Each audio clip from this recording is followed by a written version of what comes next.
de la réponse vaccinale a été rapide, elle a donné lieu à une collaboration internationale extraordinaire. Néanmoins, les vaccins créés ne sont aujourd'hui plus aussi performants et les vaccins de nouvelle génération sont donc en préparation. Des voies telles que le vaccin mucosal et le vaccin pan-coronavirus sont explorées. Monsieur le Président, c'est ce que va détailler l'oratrice suivante. C'est un grand plaisir pour moi d'introduire le professeur Muriel Moser de l'Université Libre de Bruxelles pour cette conférence. Le professeur Moser est biologiste de formation et a centré sa recherche sur la biologie du système immunitaire avec un intérêt particulier pour les cellules dendritiques, les sentinelles du système immunitaire. Après son doctorat, elle a fait un stage postdoctoral dans l'NIH, National Institutes of Health, à Bethesda, Maryland, et puis elle a rejoint le laboratoire d'immunobiologie de la Faculté des sciences qui s'intéresse aux mécanismes de régulation de la réponse immunitaire dans des conditions physiologiques et pathologiques. Muriel Moser a été l'auteur des travaux pionniers dans le domaine de l'immunothérapie du cancer. Aujourd'hui, elle est professeure de l'université et directrice de recherche honoraire au FNRS et elle a été vice-rectrice à la recherche et doyenne de la Faculté des sciences de l'ULB. Monsieur le Président, Monsieur le Secrétaire perpétuel, je vous remercie de votre invitation. C'est un plaisir d'être ici. Donc, je vais vous parler effectivement de la réponse vaccinale contre le Covid-19. Donc, on sait qu'il y a eu à ce jour 610 millions d'infections dans le monde et 6,5 millions de décès, ce qui est beaucoup plus que ce qu'on a vu avec les infections à coronavirus précédentes, telles que le SARS-CoV et le MERS-CoV en 2002 et en 2012. En fait, il y a plusieurs raisons pour expliquer ce nombre élevé de décès. En particulier, le SARS-CoV-2 se réplique aussi bien dans les voies respiratoires supérieures qu'inférieures, ce qui est le cas de très peu de virus en fait, et ce qui était le cas de la grippe espagnole de 1918. Et un autre point important, c'est la cinétique de la réponse immunitaire. Il a été montré que donc, la cinétique de la réponse immunitaire peut déterminer si la maladie est plus ou moins sévère, en particulier une réponse générique idéale, évidemment, et celle où il y a une réponse innée extrêmement rapide qui va donner lieu ensuite à une réponse adaptative caractérisée par la présence d'anticorps spécifiques du virus ainsi que des lymphocytes T, en particulier les lymphocytes T tueurs. Et on sait que dans le cas d'infection sévère, il a été montré que la réponse innée est très tardive et donne lieu donc à une réponse adaptative qui est très retardée également, et que donc il y a une augmentation de la réplication du virus et un processus inflammatoire qui peut donc mener au décès du patient. Donc quand on regarde la chronologie liée au développement des vaccins anti-Covid-19, ce développement a été extrêmement rapide, ceci a déjà été évoqué. Et donc, ça dépend de deux choses principales, c'est-à-dire qu'il y a eu, comme je viens de le dire, 2 infections au coronavirus. En 2002, le SARS-CoV-1, qui a causé 774 décès, et en 2012, le MERS-CoV, qui a causé un peu plus de 850 morts, donc beaucoup moins que le Covid-19. Mais ceci a permis d'observer la réponse immunitaire chez les patients qui ont donc survécu à cette infection et a pu mettre en évidence l'importance des anticorps dirigés contre cette fameuse protéine spicule qui se trouve à la surface du virus. Et d'autre part, pendant ce temps-là, il y a eu des progrès qui ont été faits en immunologie, en préparation des vaccins, avec la plateforme de l'ARN messager. Et c'est pour ça que très rapidement, après le séquençage du génome du SARS-CoV-2, en moins d'1 an, il y a 2 vaccins qui ont été préparés et approuvés pour la vaccination dans le monde. On sait donc que les anticorps anti-S neutralisants jouent un rôle important. Ils préviennent l'infection de nos cellules par le virus en se fixant sur la protéine spike, qui est la clé d'entrée du virus. Cette protéine spike reconnaît le récepteur ACE2 sur la cellule humaine et donc permet l'entrée du virus, ce que l'anticorps prévient simplement en le bloquant. Et différentes plateformes technologiques ont été utilisées pour les vaccins contre Covid-19, donc différentes plateformes qui sont plus ou moins classiques, en plus donc de l'ARN messager et des virus vecteurs. Mais utiliser l'ARN messager comme vaccin, on a déjà entendu parler de l'importance des lipides et de la complexité des lipides, mais l'ARN messager en lui-même n'a pas été facile non plus à utiliser, puisque dans les premières expériences qui ont été faites en particulier par la biochimiste hongroise Katalin Karikó, la première expérience avait montré que l'injection d'ARN messager dans les souris tuait les souris en fait. Et simplement parce qu'elle induisait une inflammation extrêmement forte et une immunogénicité très faible. Alors qu'on voulait évidemment l'inverse. Et en fait, le travail de Katalin Karikó, qui a eu énormément de difficultés pour mettre ceci au point, et Drew Weissman à l'Université de Pennsylvanie, a permis finalement de montrer que les cellules humaines qui sont exposées à l'ARN messager s'activent et produisent des molécules inflammatoires, et que par contre, les modifications de, par exemple, la pseudo-uridine au lieu de l'uridine suppriment la capacité de l'ARN à activer les cellules dendritiques. C'est ce qu'on voit ici. Ceci est une mesure du TNF-alpha produit par les cellules dendritiques, mise en présence de l'ARN messager. En cas de modification de l'ARN messager, il n'y a plus ou très peu de TNF produit. Il y a donc moyen, basé sur cette technologie, d'utiliser l'ARN messager comme vaccin chez l'humain, ce qui a été fait par BioNTech et Moderna. Vous avez certainement entendu que CureVac, qui avait comme vaccin un ARN messager non modifié, a eu malheureusement des résultats beaucoup moins positifs, avec des effets secondaires plus élevés et une réponse immunitaire plus faible. Les premiers résultats cliniques de phase 3 ont été absolument remarquables et inattendus, puisque l'Organisation mondiale de la santé avait dit qu'on accepterait tout vaccin dont l'efficacité est supérieure à 50%, et les premiers vaccins c'était 95%. Donc ceci est juste un résumé des résultats donc, de phase 3 de Moderna, Pfizer, Johnson & Johnson et AstraZeneca. Et on a vu que d'abord le nombre de volontaires qui ont été testés, qui ont été utilisés dans la phase 3 était 10 fois plus que normalement, donc c'était déjà rassurant pour la population, puisqu'il y a une inquiétude évidemment pour ces soi-disant nouvelles plateformes, et que l'efficacité pour prévenir l'infection et pour prévenir les maladies graves était extrêmement élevée, de l'ordre de 97% pour Moderna, près de 100% pour Pfizer, et un tout petit peu plus faible contre l'infection pour AstraZeneca, mais là il y a eu un problème de cinétique de vaccin. Mais donc par contre, quand les variants sont apparus, en particulier ici, on voit l'efficacité pour le variant sud-africain, il y a eu alors à ce moment-là une diminution de l'efficacité vaccinale, je vais en parler dans quelques minutes. Donc on sait que 2 bras de la réponse immunitaire sont importants pour protéger contre le SARS-CoV-2.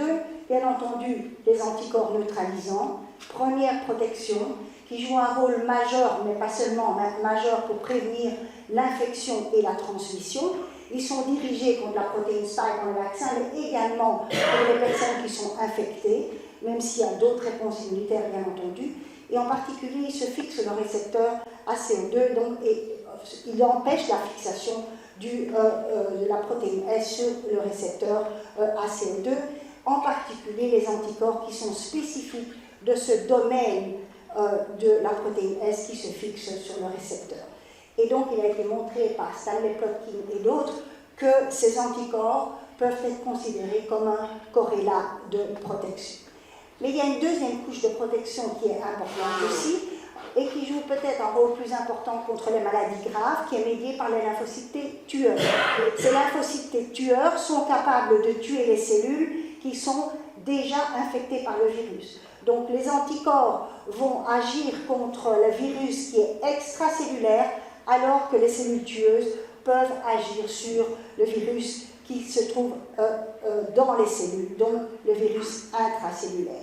Et ce qui est aussi important, c'est que ces lymphocytes T reconnaissent des parties différentes de cette protéine spike ou du virus, et justement, ces parties sont moins touchées par les mutations, ce qui veut dire que pour les variants, les lymphocytes tueurs jouent un rôle important et sont moins sensibles à ces variations. Un article a étudié d'une façon approfondie, un article publié dans Cell en 2022, les réponses immunitaires anti-SARS-CoV-2 après infection ou vaccination. Et ce qu'ils ont montré, c'est 2 points importants, c'est que les différents vaccins qu'ils ont testés, ils en ont testé 3, induisent une synthèse d'anticorps de type IgG de spécificité plus large que l'infection. Donc capable de reconnaître des variants. Et donc capable de reconnaître le domaine de fixation du récepteur de différents variants. Et la deuxième chose, c'est que cette réponse un peu différente corrèle avec un plus grand nombre de centres germinatifs dans les ganglions de personnes qui sont vaccinées. Et là, ils ont testé seulement pour les vaccins d'ARN messager. Et que par contre, en cas d'infection, il y a une diminution du nombre de centres germinatifs. Donc pourquoi y a-t-il une diminution du nombre de centres germinatifs? Est-ce que c'est un effet direct de l'infection? Est-ce une réponse innée différente? Ou bien la quantité des antigènes viraux? Alors, pour répondre à une question précédente, ce même article montre que l'antigène S vaccinal et l'ARN messager d'ailleurs sont détectables pendant 2 semaines dans les centres germinatifs de personnes vaccinées. Alors, évidemment, les choses, donc la protection contre l'infection, la transmission, contre les maladies graves, les hospitalisations, etc., étaient extrêmement efficaces, mais évidemment, l'émergence de variants en septembre 2020 a évidemment compliqué la donne, et c'est là qu'on en est aujourd'hui. Donc, malgré l'efficacité de ce développement de vaccins, on voit qu'il y a aujourd'hui une diminution de l'efficacité, en particulier contre la transmission et l'infection, pour différentes raisons. D'abord parce qu'il y a une diminution de la réponse immune au cours du temps, ce qui vient d'être discuté. Comment pourrait-on augmenter la durée de la réponse immune? Alors peut-être aussi, on peut imaginer la réponse mucosale est insuffisante au niveau des voies respiratoires supérieures, puisque c'est là que se fait la transmission. Et il y a en plus plusieurs variants, en particulier Omicron, dont la transmissibilité est fortement accrue. Et ensuite, bien entendu, il y a l'échappement du virus à la réponse immunitaire, en particulier la synthèse d'anticorps qui est moins efficace pour neutraliser ces variants. Par contre, la protection contre les hospitalisations reste assez élevée, ça grâce aux lymphocytes T tueurs. Donc ceci est simplement pour montrer que l'efficacité des vaccins diminue avec le temps. Donc cette efficacité est analysée pour 3 vaccins, Moderna, Pfizer et AstraZeneca. Et on voit que ça diminue ici après 6 mois, mais que par contre un boost réaugmente l'efficacité comme attendu. Par contre, le variant Omicron a posé quand même des questions un peu plus compliquées parce que le variant Omicron est très différent du virus de départ et en plus que les autres variants. Il présente 30 mutations génétiques dans la protéine spike, cette fameuse clé d'entrée du virus, et c'est la cible de la plupart des vaccins. En particulier, il a 15 mutations dans le domaine de fixation sur le récepteur ACE2, dont 5 augmentent l'affinité pour ce récepteur, ce qui explique donc l'augmentation de la transmissibilité.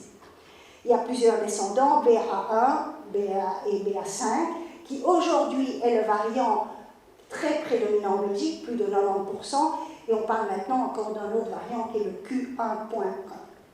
Donc il est présent dans presque tous les pays du monde, hautement transmissible et capable d'échapper à la réponse anticorps au moins en partie. Alors, la bonne nouvelle, par contre, pour Omicron, c'est que, contrairement au virus de Wuhan dont je vous ai parlé au début, Omicron infecte et se réplique surtout dans les voies respiratoires supérieures, donc peut causer moins de problèmes pulmonaires aigus, comme si les autres qui se répliquent au niveau des voies respiratoires inférieures. Donc, il est plus transmissible, mais il est aussi moins pathogène. Et quand on voit les vagues de virus, donc ici il y a le virus de Wuhan, il y a l'Omicron, le Delta, on voit que l'Omicron qui ici est en rouge infecte extrêmement rapidement, la transmission est très rapide, les tests, le nombre d'infections a été extrêmement rapide et très élevé. Par contre, le nombre d'hospitalisations, le nombre de décès est beaucoup plus faible avec Omicron qu'avec, voilà, ici c'est Delta et ici c'est Beta, et ceci est le virus de Wuhan. Et donc, une des questions importantes lors de l'émergence d'Omicron, c'était est-ce que le sérum des personnes vaccinées avec le vaccin, donc Wuhan, si je puis dire, est-ce que ce sérum va être capable de neutraliser le variant Omicron? Après 2 doses de vaccin, voici ici la neutralisation du virus de Wuhan, qui est assez élevé, donc plus c'est élevé, plus la neutralisation est meilleure est la neutralisation. Et ici, le bêta en rouge et le delta en bleu ici sont moins facilement neutralisés que le virus de départ, mais sont quand même neutralisés de façon efficace. Par contre, on voit que Omicron échappe à la neutralisation par les anticorps de personnes vaccinées. Par contre, il a été observé qu'après un booster, celui qu'on appelait le booster, c'est-à-dire le 3e vaccin, mais qui a été fait quelques mois après le 2e vaccin, et sans doute que ce n'est pas anodin, ce timing de quelques mois, on voit à ce moment-là qu'il y a une forte augmentation de la neutralisation, surtout de Omicron. Et ceci a aussi été montré, ceci était une neutralisation avec des pseudovirus, ici c'est avec le SARS-CoV-2 vivant. On voit que le boost augmente légèrement la neutralisation du virus de départ, mais augmente fortement la neutralisation d'Omicron. Et ça, c'est très important, parce que ça veut dire que la maturation d'affinité qu'on connaissait tous en théorie a été démontrée finalement lors d'une vaccination de masse. Donc la 3e dose toujours le même vaccin de départ augmente de 20 à 30% la capacité de neutraliser Omicron, alors qu'elle augmente de 1 à 4 fois pour la souche parentale. Ceci a été montré par un très grand nombre d'articles scientifiques dans d'excellentes revues, et ceci met en évidence, donc il a été démontré que les anticorps ont été modifiés par hypermutation somatique et maturation d'affinité, et qu'ils sont capables de mieux reconnaître la protéine S des mutants, et que cette maturation d'affinité continue pendant plusieurs mois. Ceci a aussi été démontré. Donc en fait, le booster élargit le spectre de variants reconnus. Donc le virus mute, mais la réponse immunitaire est capable d'évoluer aussi pour faire face à ces variants. Alors comment est-ce que le système immunitaire peut protéger contre des variants qui émergent rapidement? On sait qu'il y a l'importance des centres germinatifs, ce sont les parties anatomiques dans les ganglions et dans la rate, dans lesquelles se fait la maturation d'affinité. Et en fait, lors d'une réponse, il y a donc la production de cellules, de plasmacelles, comme on les appelle, ou plasmocytes, qui sont des productrices d'anticorps, mais en même temps, il y a la différenciation des lymphocytes B de mémoire qui ont une certaine diversité, et lors d'un second rappel, après un certain temps, ces cellules de mémoire peuvent également, elles aussi, maturer et produire des anticorps de plus grande affinité. Et en fait, ceci met en évidence aussi l'importance des centres germinatifs, et on voit ici les centres germinatifs de personnes qui ont été vaccinées avec un vaccin ARN messager, alors que les autopsies ont pu montrer qu'il y avait chez les patients décédés donc, souvent un problème avec un très peu de centres germinatifs. Donc ceci montre l'importance de la maturation d'affinité dans ces fameux centres germinatifs. Alors, nous sommes actuellement dans une situation qui est relativement positive puisque les maladies graves sont effectivement encore prévenues par le vaccin actuel. Par exemple, Cienzano vient de publier donc en septembre 2022 qu'il y a 82% de diminution de risque d'hospitalisation auprès de plus de 65 ans après un premier booster. Donc la protection contre les maladies graves reste élevée, mais par contre la protection contre la transmission diminue et donc il est difficile aujourd'hui de parler d'immunité collective puisqu'évidemment il faut avant tout prévenir les infections et la transmission.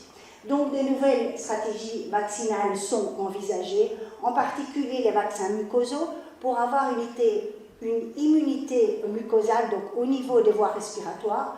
On sait que cette immunité mucosale est un peu différente. En particulier, les anticorps des dimères d'IgA jouent un rôle important pour combattre le virus et prévenir l'entrée des virus dans les cellules. Il y a aussi d'autres sous-populations différentes de lymphocytes T dans le cas d'immunité qui est induite au niveau des muqueuses. Et donc, plusieurs articles proposent donc des innovations pour cette fameuse immunité mucosale, en particulier, donc Iwasaki et ses collègues, immunologistes très connus américaines, à Yale, a montré que après 2 vaccins en intramusculaire, c'est un modèle chez la souris, l'administration intranasale de la protéine Spike, soit recombinante, soit l'ARN messager, permet d'induire une très bonne immunité mucosale. C'est donc une possibilité. Donc ils ont pu montrer qu'il y avait donc, après un priming avec l'ARN messager, donc les vaccins actuels chez la souris recombinante bien sûr, un simple boost avec la protéine S au niveau nasal permet d'avoir une immunité mucosale typique avec des dimères d'IgA en grande quantité au niveau de la muqueuse respiratoire et une protection importante des souris contre l'infection. Alors, donc, il y a plusieurs possibilités. Pour le moment, ce qui a été fait, c'est mettre à jour l'antigène Spike. Nous allons tous bientôt recevoir, je pense, un vaccin bivalent. Le vaccin bivalent, c'est ARN messager codant pour la protéine Spike de Wuhan, couplé à un ARN messager codant pour la protéine Spike de BA1 et BA5 est également en train d'arriver. On a pu montrer qu'il y avait au moins 2 fois plus d'anticorps capables de neutraliser BA5 après le vaccin bivalent Wuhan et BA1, et pour BA5, les résultats ne sont pas encore connus.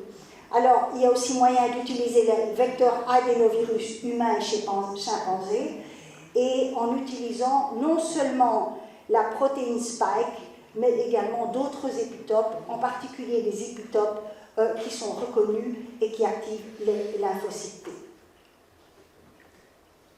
Et un article vient d'être publié en comparant la réponse et la protection induite suite à l'administration intranasale ou intramusculaire et qui montre clairement que l'administration intranasale permet d'avoir des lymphocytes T de mémoire au niveau des voies respiratoires ainsi que des anticorps de type IgA.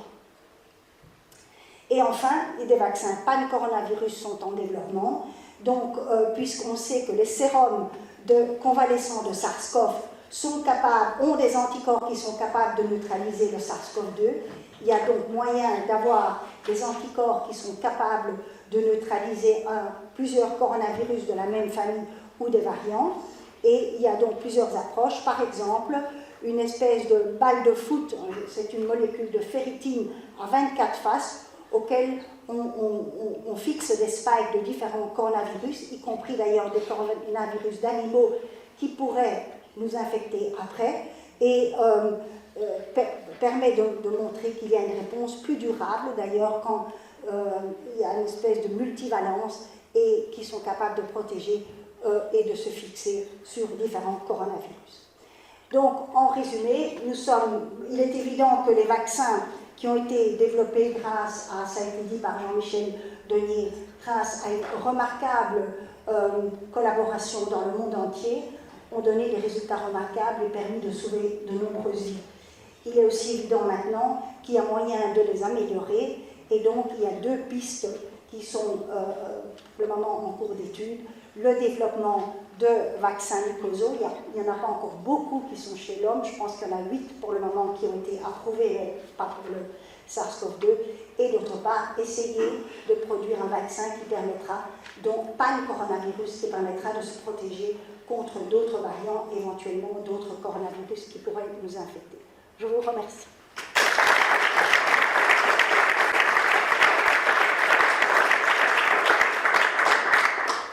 Merci beaucoup pour cette lecture passionnante et pour cette démonstration que le lymphocyte T aussi joue un rôle important dans la diminution de la gravité des cas. Des questions dans l'audience.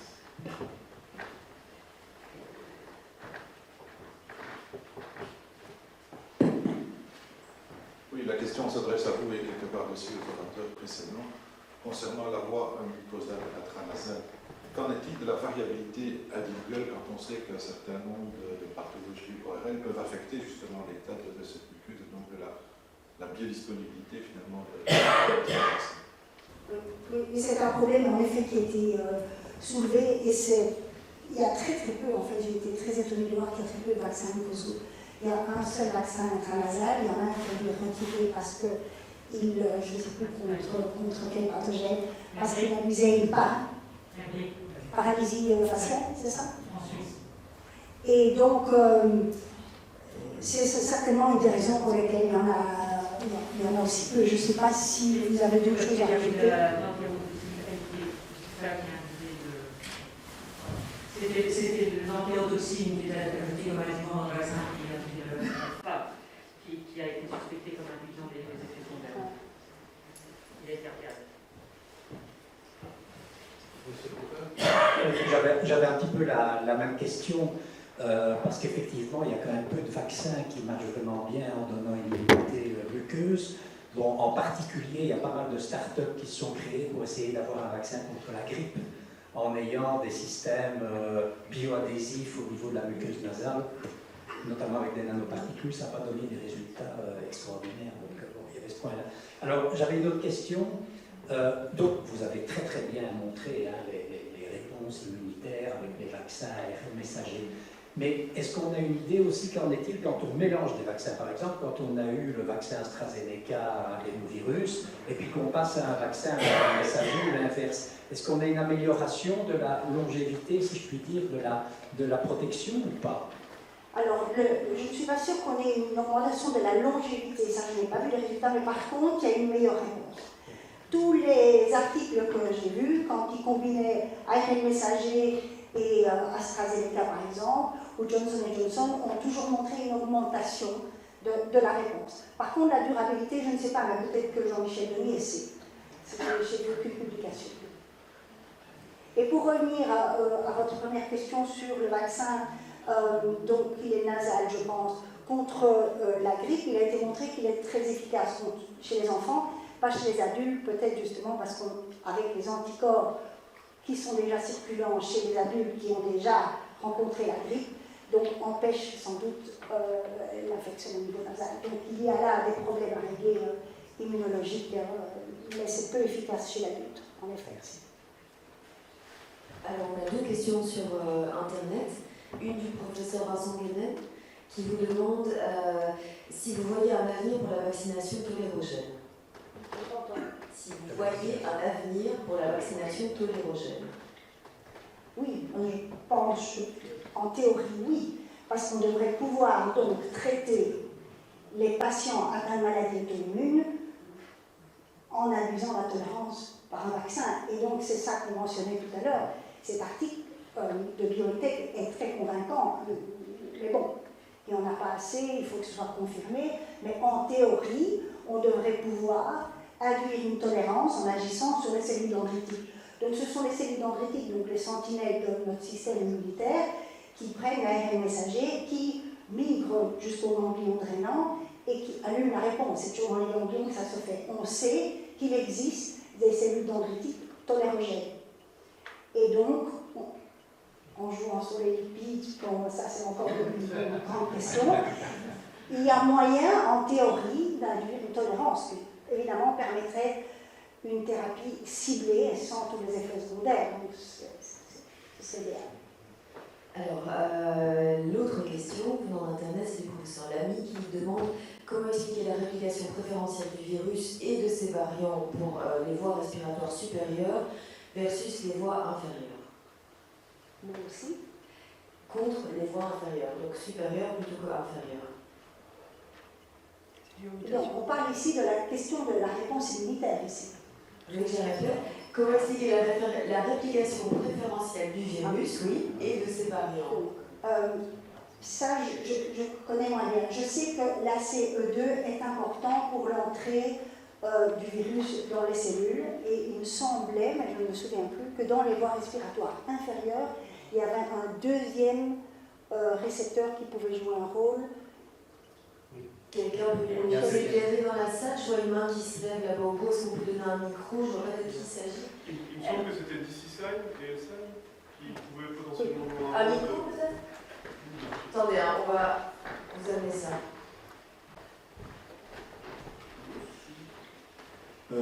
Il me semble que c'était les récepteurs DCSign et SN, CD209, qui pouvaient potentiellement jouer un rôle en tant que récepteur secondaire lors de l'infection du SARS-CoV-2. Dans les voies inférieures, justement, respiratoires. Je ne sais pas si c'est de celui-là dont vous parlez ou pas. Je me suis mal exprimé. Non, je crois qu'il y a un problème de retour du son dans la salle, c'est ça? Oui, Ils sont moi, pas je là, vais voilà. excusez-moi, là, j'entends très bien. Voilà. Tu peux répondre à la côté, s'il te plaît? Ce qu'il vient de dire, j'ai pas entendu non plus. Voilà. Il va falloir parler plus fort, il va falloir venir devant. Je n'ai pas la réponse, mais il est clair que le virus utilise deux voies d'entrée. L'une et donc il a besoin d'être maturé par une protéase, et donc ce clivage de la protéinase peut se faire en surface ou dans la voie d'endocytose. Et ce sont deux voies de pénétration du virus qui se font différemment, et c'est la présence de ces protéases qui permettent la maturation, dont l'abondance varie entre la partie supérieure des voies respiratoires et la voie inférieure. Je n'ose pas dire de bêtises parce que j'ai oublié le nom de ces protéases, mais c'est effectivement le fait que le virus a deux façons d'infecter et que ces deux façons dépendent de la présence de protéases et de corécepteurs différents dont la distribution n'est pas uniforme au niveau de l'appareil respiratoire. Voilà, quel travail d'équipe chez les bosseurs. Merci pour cette réponse. Est-ce qu'on a rencontré